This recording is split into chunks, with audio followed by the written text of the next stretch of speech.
Hey guys, how's it going? Michael Troy here. Today we have a really cool, if not kind of different one. It is The Mysteries by Bill Watterson and John Kascht. The highly anticipated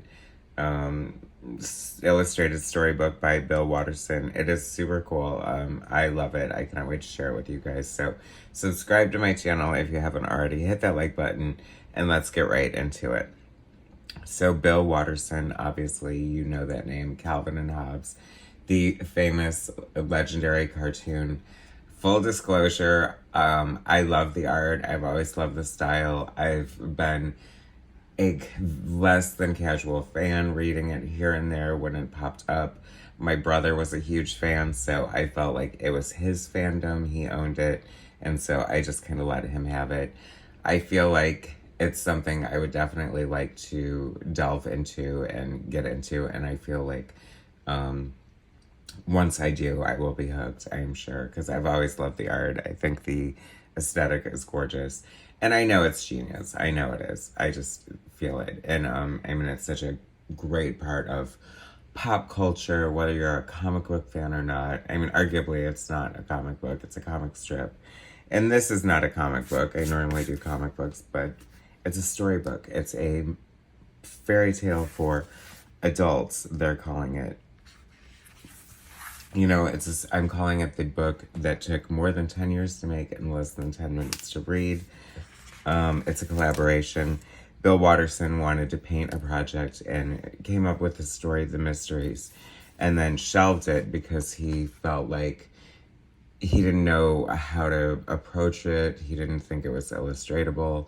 And then somehow it came up with John Kascht, who's like this caricaturist, this great artist that I hadn't really heard of, but probably seen his art before this thing here. And, you know, Calvin and Hobbes has been retired for a long time, and this is quite a different project for Bill Watterson, and this was 10 years in the making. There's a great little featurette I watched on YouTube about, like, sort of the making of this. Totally worth watching. They went through this crazy process. They decided to collaborate together, even though they knew it was, like, a bad idea for two visual artists to get together, and they made a pact not to give up on it, and not to, like, veto each other's ideas, and they knew that they were quite different. John Kascht is very, like, concise and, you know, like, precise with his, his approach and his aesthetic, the way he wants the final product to look. And Bill Watterson is looser and more gesture and sort of like an anal control freak in a Kubrick kind of way, that if he wants to change a picture 100 times to get it right, that he wants to have that wiggle room. Whereas the way John Kascht works, who is getting first billing here, so it's very interesting because they wanted like a very different approach. And what do you call it? They started with like sculptures, and then like Bill was gonna photograph them, and then like they sort of nixed that idea because Bill felt like he wasn't able to change the lighting once the pictures were taken and stuff. So honestly, it's quite kind of unclear how they wound up at this final look this aesthetic that they came up with. But it's some sort of mixture of painting and perhaps molding, and it's obviously beautiful. I don't have to tell you that. I love that it's black and white. I mean, you know, he talks about, you know, it's such an example of like serving an art project, like the push and the pull of the collaboration, and just like trying to do what's best for what the project was. You know, after the first year, they took everything they had and scrapped it and said it wasn't working and wanted to come up with something new, and that's commitment. And that's what I'm saying, like, this took 10 years to make, and it's taking like less than 10 minutes to read, so that's kind of crazy. But, you know, it kind of reminds me of like the work they would put into stop animation, you know, with the sculpts and everything like that. So I don't know. It's just a commitment to art. It's sublime. I mean, you know, Bill Watterson doesn't owe us shit, you know what I mean? And here we go with this gorgeous book that I think is just beautiful.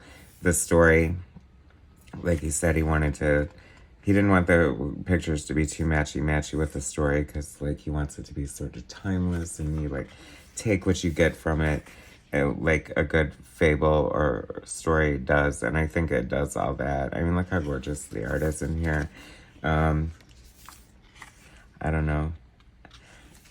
I feel like they're calling it for adults, but I feel like there's some universal themes going on here. And, you know, it's like, arguably, you know, we think of the Grimm fairy tales and the Aesop's fables and stuff as for children, but they were so grotesque and horrific at the end of the day, if you really dissect them. This is so Blair Witch, right? I mean, there's some, like, moody, evocative art in here that I just wasn't anticipating, and it hits you in the feels, and it is gorgeous and sublime. I love the black and whiteness of it. It's great. It's like so evocative to me, like I say, of the stop animation, like from the 60s, like, you know, the Rudolph the Red-Nosed Reindeer kind of thing, along those kind of line, even with like a little chicken run thrown in, and I just love it. Like, just, I don't know, it's just beautiful. They definitely need to make like more of a behind the scenes sort of featurette. I mean, clear the award shelves. I mean, this is some beautiful stuff. It's a gorgeous book. I think it's definitely like timeless in a lot of ways. Sort of, I don't know, Drew Friedman meets Norman Rockwell meets, and then I hate making those kind of comparisons because it speaks on its own so well. But I love how modern this is in a way too. Like, this is sort of, you know, speaks of the, I mean, definitely the Starbucks and a, you know, what do you call it? What's the ones with the, well, I guess they all have the top on because you have to have room for your whipped cream inside that dome, correct? Sorry, I don't drink coffee. Isn't that crazy? Beautiful. Just so beautiful. You know, it's so funny. I can't help but think of my good friend Sam J. Royale's painted work. It's so beautiful. You know, it just strikes you, and it's realistic and sort of cartoony at the same time. And I think that is like such a great marriage of those kinds of worlds. I love, you know, it, like I talk about the timelessness, and it's just like he's writing with a feather, and you sort of get like the sci-fi solar system with the gears and the great like headphone, and I don't know, he's like, they all just look like such great characters. I mean, if this was hard to adapt into a book, I would imagine that they're probably thinking at this point, like, oh, I don't think this could be a, you know, like a feature. And I think it could be. I think it could be definitely. I don't know how long it could possibly be, but just to capture this aesthetic and animation, I would be totally down for that. I think that they could pull that off on some level. It might take another 10 years, but I think it would be worth it. Gorgeous, gorgeous stuff. Just beautiful. I don't know, it's so weird. There was this book that I had when I was little called It Could Be Worse. And it was like this old man going through this journey and all these horrible things. And every time something bad happened to him, he would simply say, it could be worse. And I think that's how the end of the books was. And, you know, I think that'd be a great thing to have on your grave. It could be worse, right? It's words to live by. The universe continued as usual. Spoilers, I'm sorry. I'm trying not to read or spoil anything. You know, the story is a mystery in itself.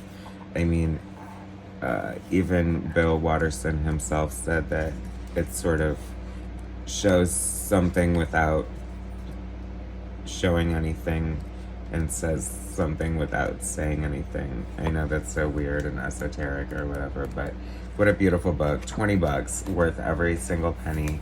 The book that took over 10 years to make and less than 10 minutes to read. I mean, I don't know. If, you know, get it for your kids. I don't know if it's, I don't think it's too much for a kid. I would love to have this in my bookcase, and I'm happy I do now. Anyway, I'm a brand new Bill Watterson fan, as crazy as that sounds. Highly recommend this beautiful, gorgeous book.